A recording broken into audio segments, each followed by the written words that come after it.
Assalamualaikum warahmatullahi wabarakatuh. Shalom, Om Swastiastu, Namo Buddhaya, Salam Kebajikan. Yang terhormat para Dewan Penguji dan yang saya hormati, Bapak Dr. R. Tambang Nahartyo, selaku dosen pembimbing tesis saya. Perkenalkan, nama saya Kevin Sebastian Lamot Sirait, mahasiswa senior eksekutif MBA, Angkatan 38, Universitas Gadjah Mada, Kampus Yogyakarta. Pada kesempatan kali ini, saya akan memaparkan hasil penelitian saya yang berjudul Analisis Kesulitan Finansial dan Strategi Turnaround PT Waskita Karya Persero Tbk. Penelitian ini dilatar belakangi oleh fenomena yang terjadi di PT Waskita Karya, di mana perusahaan sedang mengalami penurunan kinerja keuangan. Pemerintah memiliki program pembangunan infrastruktur yang dapat dilihat dari terbitnya Perpres Nomor 3 Tahun 2016 tentang percepatan pelaksanaan proyek strategis nasional. Untuk merealisasikannya, pemerintah menjalin kerjasama dengan beberapa badan usaha yang ada di Indonesia melalui program KPBU atau kerjasama pemerintah dengan badan usaha. PT Waskita Karya turut berkontribusi dalam seluruh proyek strategis nasional, terutama pada investasi dan pembangunan jalan tol Trans Sumatera dan Trans Jawa. Namun pada pelaksanaannya, PT Waskita Karya tidak disertai dengan aliran modal dari pemerintah melalui PMN atau penyertaan modal negara untuk mengerjakan berbagai proyek tersebut, sehingga perusahaan menggunakan komposisi pendanaan yang terdiri dari kas perusahaan dan utang perbankan. Kondisi ini membuat perusahaan memiliki beban keuangan yang cukup besar. Beban keuangan yang besar jika tidak dikelola dengan baik dapat membawa perusahaan pada kondisi kesulitan finansial. Menurut Work tahun 1999, kesulitan finansial merupakan suatu kondisi di mana perusahaan tidak mempunyai sumber daya yang cukup untuk melunasi beban hutang yang dimiliki. Berdasarkan laporan keuangan 5 tahun terakhir, kondisi keuangan PT Waskita Karya mengalami penurunan. Hal ini sejalan dengan pertumbuhan PDB atau produk domestik bruto dari industri konstruksi yang mengalami perlambatan terutama pada tahun 2020. Kondisi ini terjadi akibat pandemi COVID-19 yang menimpa seluruh dunia. Selain itu, pandemi COVID-19 turut menghambat pergerakan masyarakat yang berdampak pada menurunnya lalu lintas harian rata-rata, sehingga kinerja bisnis jalan tol menjadi menurun.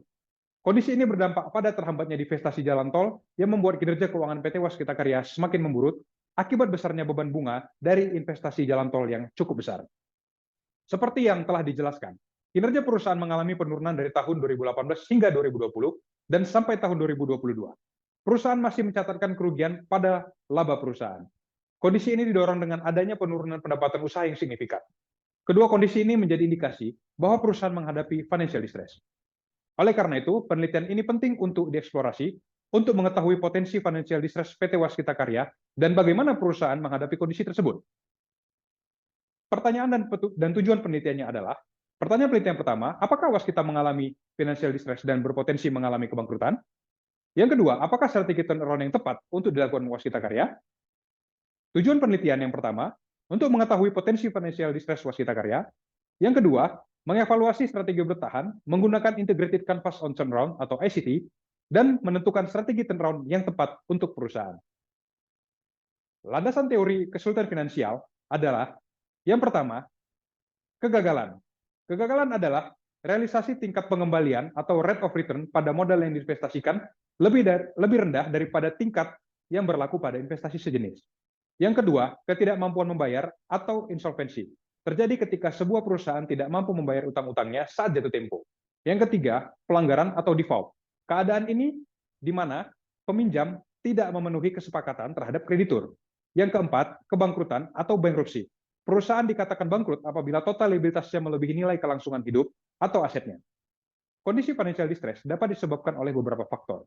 Menurut Altman, faktor yang menyebabkan financial distress yaitu, yang pertama, kinerja operasi bisnis yang buruk dan jumlah utang yang terlalu banyak. Selanjutnya, kekurangan inovasi teknologi, goncangan likuiditas dan pendanaan, pembentukan bisnis baru yang terlalu banyak pada periode-periode tertentu, deregulasi industri kunci, dan yang terakhir adalah liabilitas yang tidak wajar.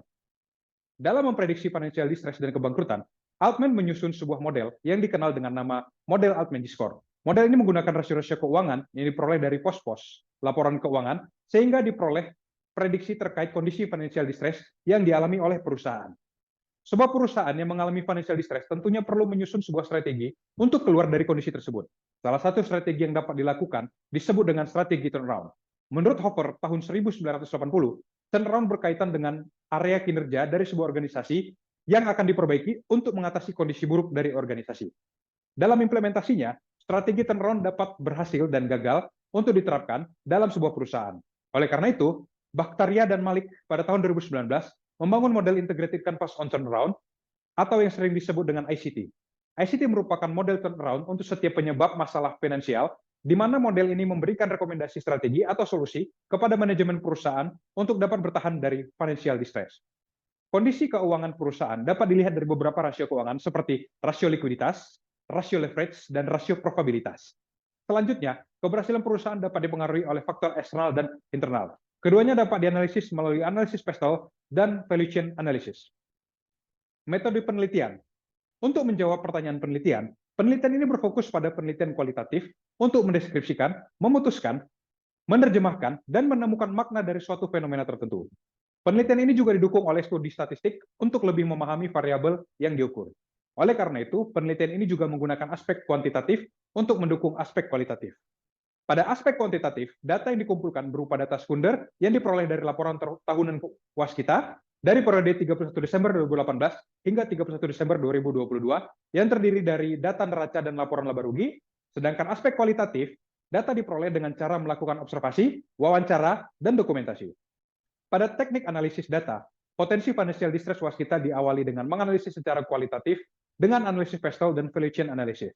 Analisis ini kemudian didukung dengan analisis kuantitatif berupa perhitungan Almanji Score dan juga analisis laporan keuangan yang terdiri dari analisis risiko keuangan, analisis sumber dan penggunaan dana, serta analisis arus kas. Selanjutnya, untuk mengevaluasi strategi yang dilakukan Waskita Karya dalam kondisi kesulitan finansial, dilakukan wawancara dengan Board of Director untuk mencari strategi turnaround yang tepat bagi perusahaan.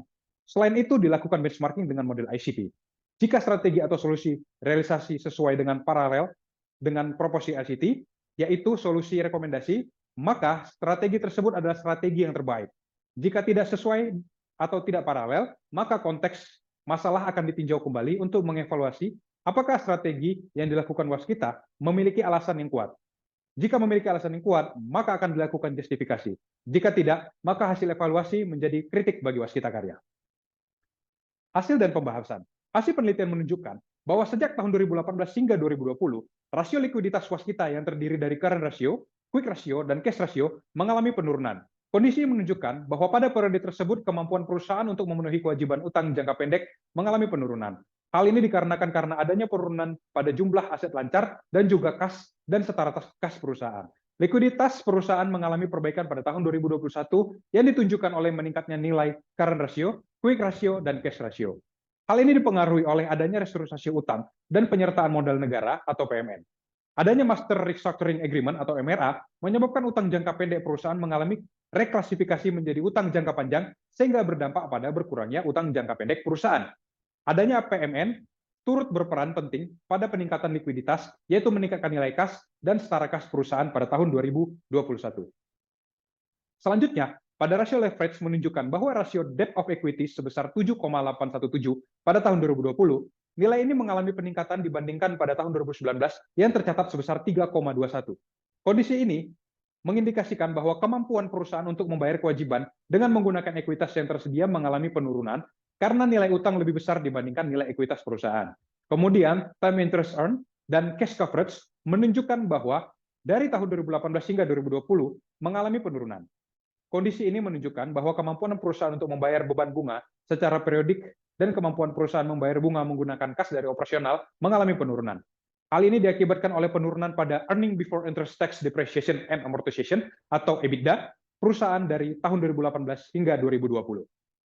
Yang terakhir, pada rasio probabilitas menunjukkan bahwa kemampuan perusahaan dalam menghasilkan laba dari tahun 2018 hingga tahun 2020 mengalami penurunan. Tahun 2020 kinerja perusahaan menghasilkan laba pada titik terendah. Hal ini ditunjukkan oleh nilai return on asset, return on equity, operating profit margin, dan net profit margin perusahaan yang rendah pada tahun tersebut. Kondisi ini tentunya menjadi catatan buruk bagi perusahaan di mata kreditur dan juga investor. Berdasarkan analisis rasio keuangan tersebut, dapat diketahui bahwa Waskita terindikasi mengalami kesulitan finansial berupa kegagalan atau failure dan ketidakmampuan membayar atau insolvensi, terutama pada periode 2018 hingga 2020. Kondisi ini dapat terjadi karena beberapa faktor, salah satunya yaitu faktor eksternal.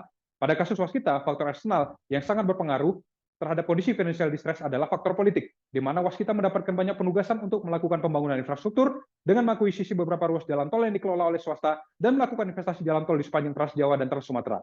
Selain itu, faktor ekonomi berupa perlambatan ekonomi yang terjadi khususnya tahun 2020 akibat adanya pandemi COVID-19 berperan penting dalam kondisi financial distress waskita. Indikasi yang ditunjukkan oleh rasio keuangan waskita dibuktikan dengan hasil perhitungan Altman Score. Selama 5 tahun berturut-turut, Altman Score waskita lebih rendah dibandingkan dengan nilai acuan, yaitu berada di bawah 5,06, yang menunjukkan bahwa waskita masuk dalam kategori distress, yang berarti perusahaan sedang mengalami kesulitan finansial dan berpotensi mengalami kebangkrutan. Lebih lanjut, dilakukan regresi variabel XI atau komponen dalam Altman Score. Terhadap Altman Score, hasil regresi menunjukkan bahwa X1 atau modal kerja dibagi total aset dan X3 atau EBIT dibagi total aset memiliki pengaruh positif terhadap nilai Z waskita, yang berarti ketika X1 dan X3 mengalami peningkatan, maka nilai Z waskita akan semakin meningkat. Semakin besar Altman Score suatu perusahaan, memberikan arti bahwa potensi perusahaan mengalami financial distress semakin kecil. Oleh karena itu, waskita dapat berfokus pada pengelolaan modal kerja dan peningkatan EBIT agar mampu bertahan dari kondisi financial distress. Kondisi ini didukung pernyataan Jahur dan Kodir pada tahun 2012, yaitu penyebab utama kesulitan finansial adalah kekurangan modal yang dapat meningkatkan kegagalan bisnis dan kebangkrutan. Dengan adanya ketersediaan modal, dapat memberikan peluang bagi perusahaan untuk menangani kesulitan finansial akibat terjadinya kerugian dalam aktivitas operasionalnya. Hal tersebut diungkapkan oleh ADMY tahun 2012.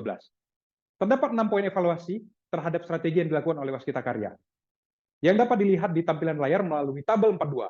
Berdasarkan analisis perbandingan komponen ICT, dapat disimpulkan bahwa langkah manajemen waskita dalam mengimplementasikan strategi di masa kesulitan finansial untuk mampu bertahan dari tantangan yang dihadapi khususnya pada tahun 2020 sudah cukup tepat.